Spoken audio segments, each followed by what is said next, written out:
Good morning, students. Now today in the chapter Solid State, we will be doing the imperfections or defects. Imperfections or defects in crystalline solids.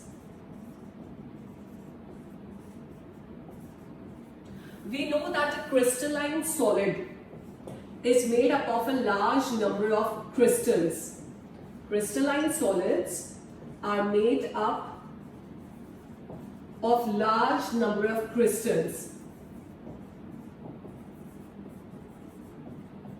which have a long range orderly arrangement. Long range orderly arrangement of constituent particles. This we all know. But still, although they have got an orderly arrangement of constituent particles, still the crystals are not perfect. The crystals are not perfect. And they may have few defects. What is a defect or what is an imperfection? Any deviation from the orderly arrangement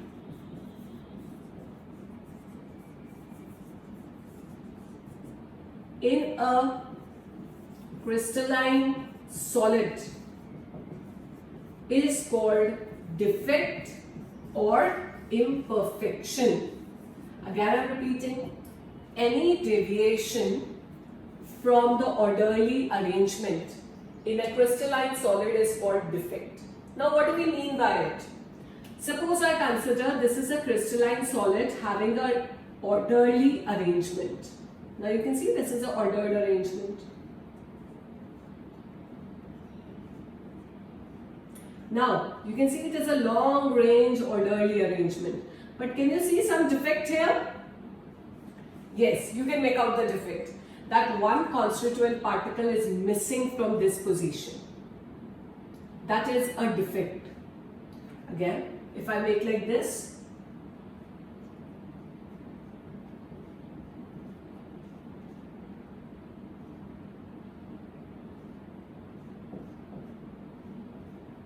can you see a defect in this? Yes, this particle is dislocated. That means it is not present at its correct position, which is this. It is not present here at its correct position. That is also a defect. So what is a defect? Any deviation from the orderly arrangement in a crystalline solid. Any deviation, any mistake in the orderly arrangement is a defect or imperfection.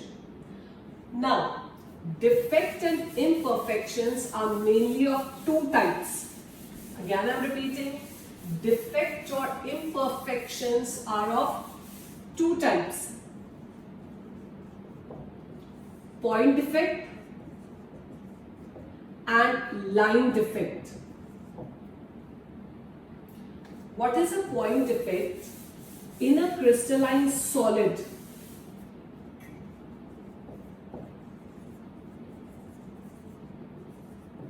If the defect is around a particular point or atom, it is called point defect. That means you can see this crystal, the defect is at particular point. At this particular point there is a defect. An atom is missing at this point. That is a point defect. Maybe from here also it is missing. This is a point defect because they are at different places. So at some places in the crystal random, some places if there are defect at a particular point or particular atom is missing or dislocated, this is also an example of a point defect. So this is point defect. If the defect is around a particular point or an atom, it is a point defect. And second is line defect. Now what is line defect? If the defect extends along a line in a crystalline solid,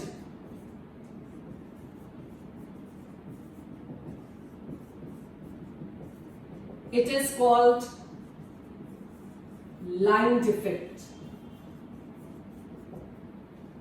Now you can just see, I'm making a line defect, see it.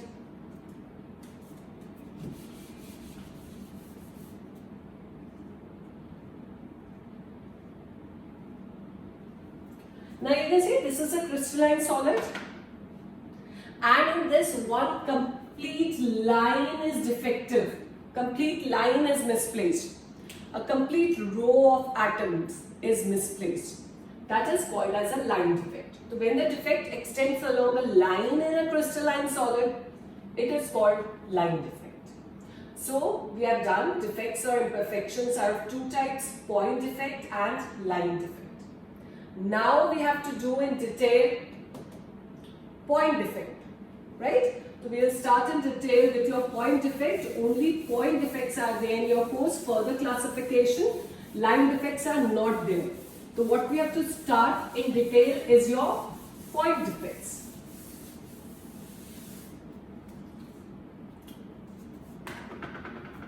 Point defects are of three types. First, stoichiometric point defect. Second, non-stoichiometric point defect. And third, impurity point defect. Again, I am repeating.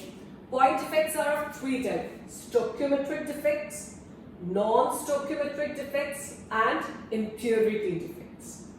We will be starting in detail with the first type, that is stoichiometric defects. Now what do we mean by stoichiometric defects? The defects that do not disturb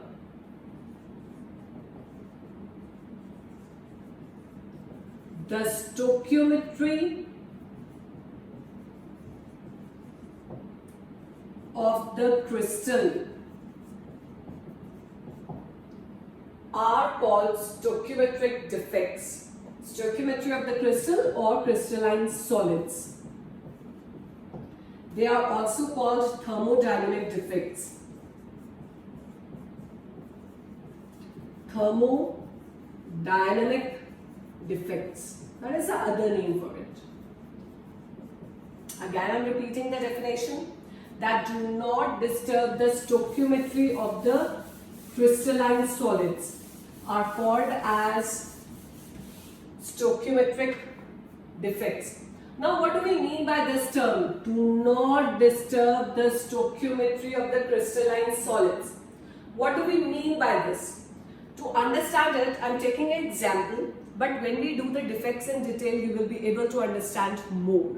But let us just see an example. I take the example of an ionic solid NaCl. NaCl is made up of Na positive and Cl negative ions in 1:1 ratio. So what is the ratio of sodium and chloride ions in the formula? 1:1. Now if in this crystalline solid some defect is there, and even after the defect this ratio of 1:1 is not disturbed, it is called stoichiometric defect. That means even after the defect, the ratio of cation and anion remains same. Again, I am repeating, even after the defect, the ratio of cation and anion remains same. That is called stoichiometric defect. And if this ratio is disturbed, how it will be disturbed and why it is not disturbed, we will do further in the examples. But if this ratio is disturbed, that means after the defect the ratio changes. It becomes, suppose, 1:0.9. Then it is called as non-stoichiometric defect. The stoichiometric defect retains the ratio of cation and anion whatever is present in the formula, even after the defect, the ratio will remain same. Then it is stoichiometry. And if the ratio is disturbed, then it is non-stoichiometry. We will do the examples and make it clear further. So, stoichiometric defects, we have seen what are they. Now, stoichiometric defects in case of non-ionic solids. Non-ionic, that which will not have ions. That means the constituent particles are atoms or molecules. In case of non-ionic defects, it is of two types: vacancy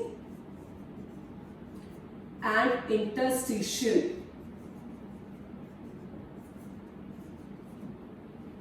Right? And in the case of ionic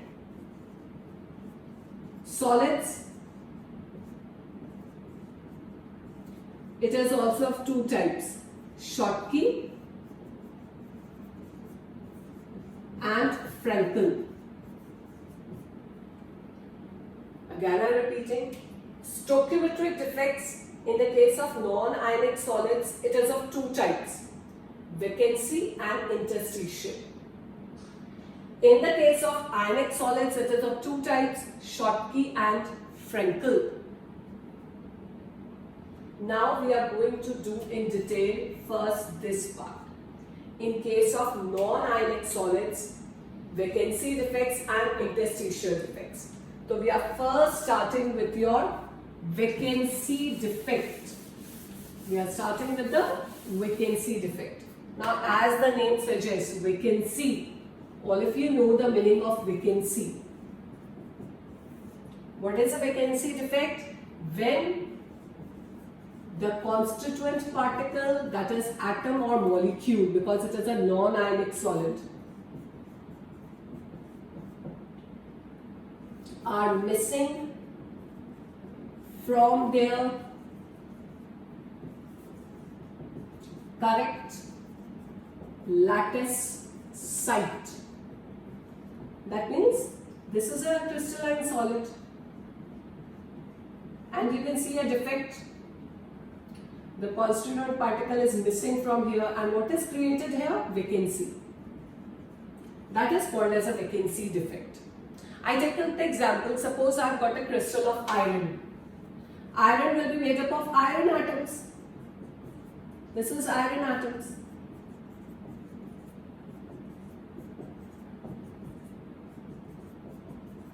Now can you see the defect here? What has happened? You can see Fe is missing from here. That is a vacancy defect which is created. The vacancy defect, when the constituent particles are missing from their correct lattice site. That means where they should be present, they are not present. Now this defect results in decrease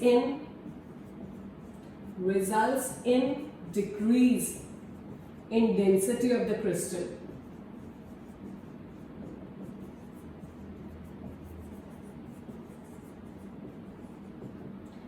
You of course know the volume will remain same, but iron is missing, so mass will be less. Density is mass upon volume.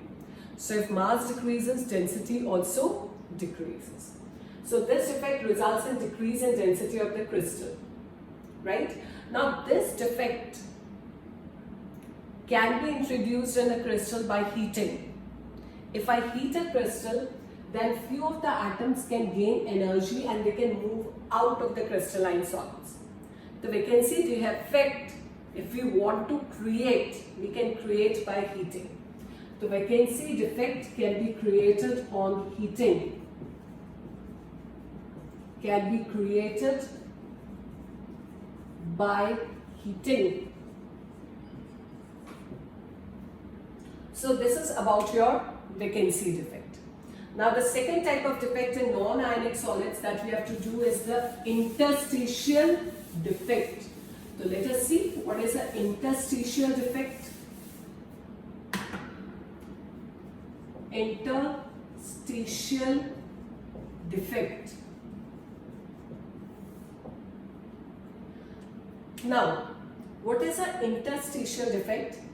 In this defect, some constituent particles. Constituent particles means atoms or molecules, not ions, are present in the interstitial sites. Some constituent particle, that is atoms or molecules, are present in the interstitial sites. Let us see this. This is a crystalline solid, regular orderly arrangement, and you can see all are present. But there are some extra constituent particles which are present in the interstitial sites. Interstitial sites means the voids. Voids means the vacant spaces between the closely packed atoms. Whatever the vacant space is, some of the constituent particles are present in these vacant spaces. So that is your interstitial defect. And this defect increases the density of the crystal. You can clearly see that this defect, extra atoms or molecules are present. Of course, mass will increase. So this defect, what it does? It increases the density of the crystalline solid. The vacancy defect, it decreases the density. Interstitial defect, it increases the density of the crystal. So this we have done with your two types of defects in the case of non-ionic solids. Now we come to defects in ionic solids. Stoichiometric point defects in ionic solids. We had written earlier that it is also of two types, Schottky defect and Frenkel defect. Let us start with the first one, that is your Schottky defect. Let us start. Schottky defect. First one. Now, Schottky defect. What is a Schottky defect? In this defect, equal number of cations and anions are missing from their correct lattice site, and electrical neutrality is maintained. Now this is important. Remember one thing. In any type of defect, electrical neutrality has to be maintained. Now what do we mean by electrical neutrality has to be maintained? There should be equal number of cations and anions. Equal number of cations and anions which should be present, so that total positive charge and total negative charge is equal. अगर cation पे +1 charge, anion पे -1 charge, so they should be present in equal number, because total positive charge should be equal to total negative charge. If the formula is that cation has got +1 charge and anion has got -2 charge, so 2 cations and 1 anion, so that electrical neutrality is maintained. Number of cations and ions should be balanced in such a way that total positive charge is equal to total negative charge. Electrical neutrality means total positive charge is equal to total negative charge. Then only the crystal can be stable. Now let us see. I take up an example of NaCl. It is made up of Na positive and Cl negative ions. This is Na positive, Cl negative.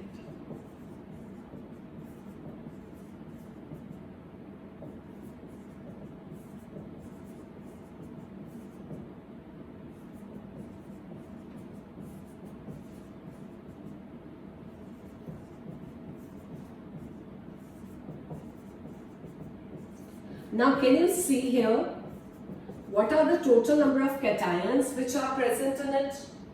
You can count the number of Na positive and tell me.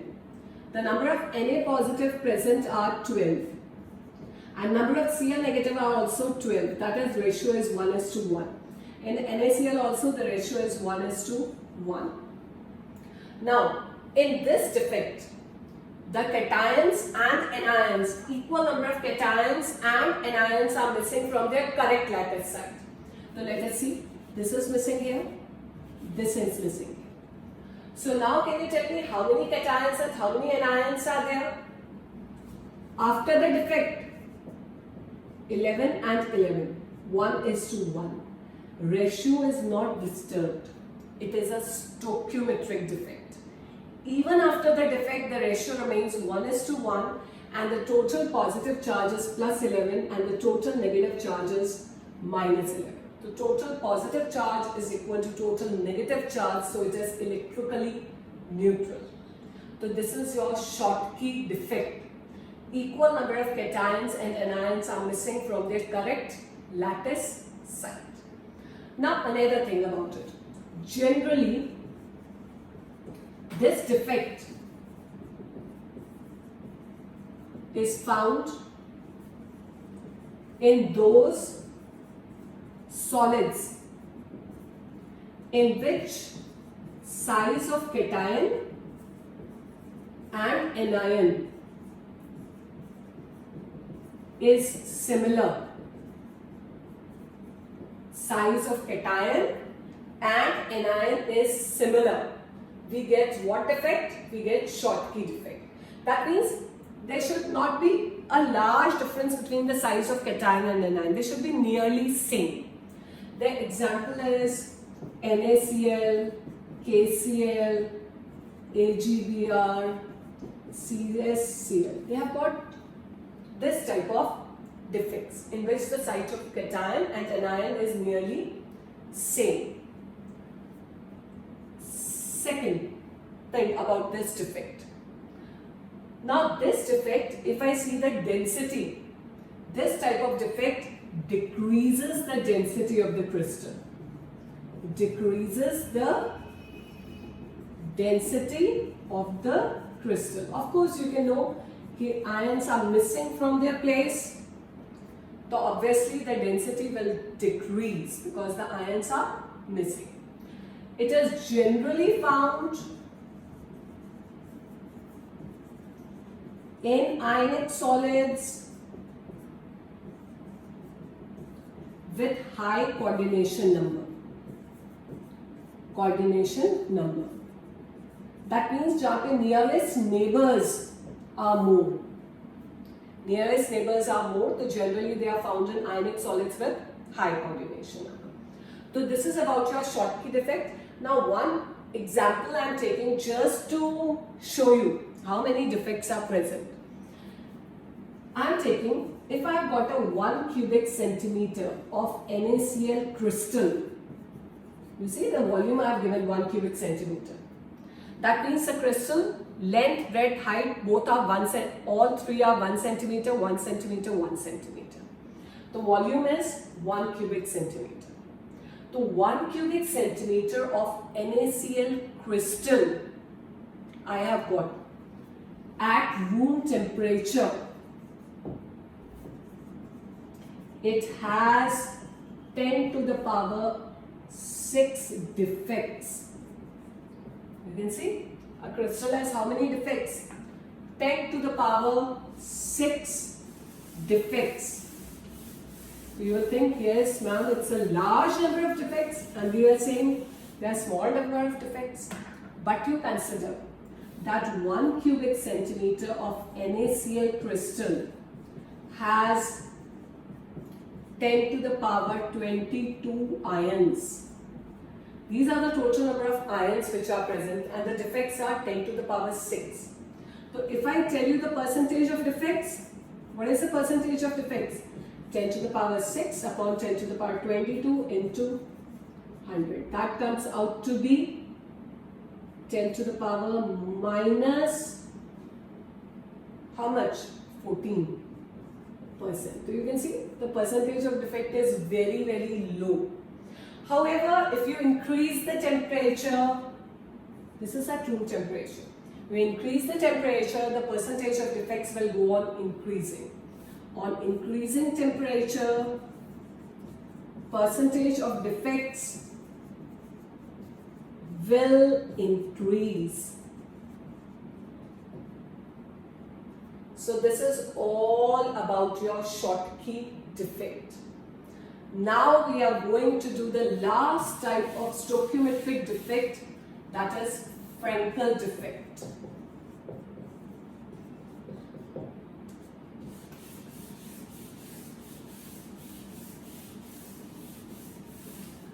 Now in the Frankel defect, in this defect,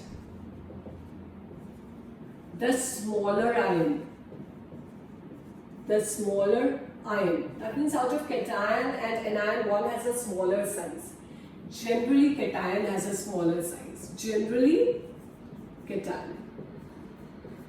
Leave their correct lattice site and occupy the interstitial site.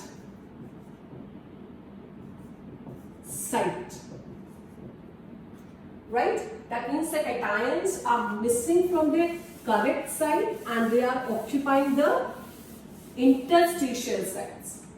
Let us see an example. Example is ZnS. And we remember one thing, electrical neutrality has to be maintained. Zinc sulfide. It is made up of zinc and S2 negative ions, sulfide ions. It is zinc sulfide.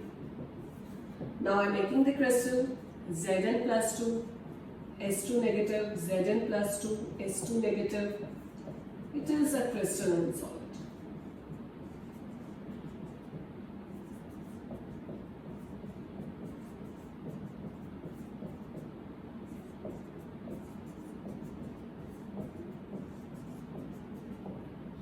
Now in this solid, see, these are the cations and anions.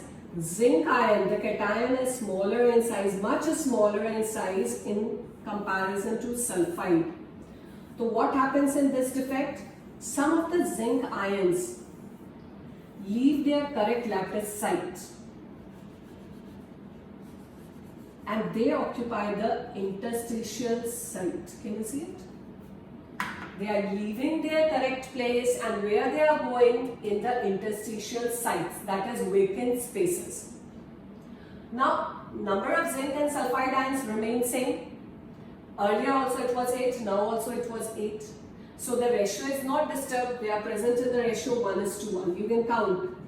Number of zinc and sulfide ions are 8:8, that is 1:1. The ratio is not disturbed, stoichiometric defect. Then total positive charge plus 16, total negative charge minus 16, total positive and negative charge are equal. So electrical neutrality is maintained.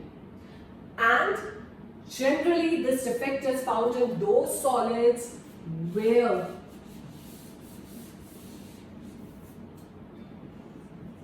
there is a large difference in size of cation and anion.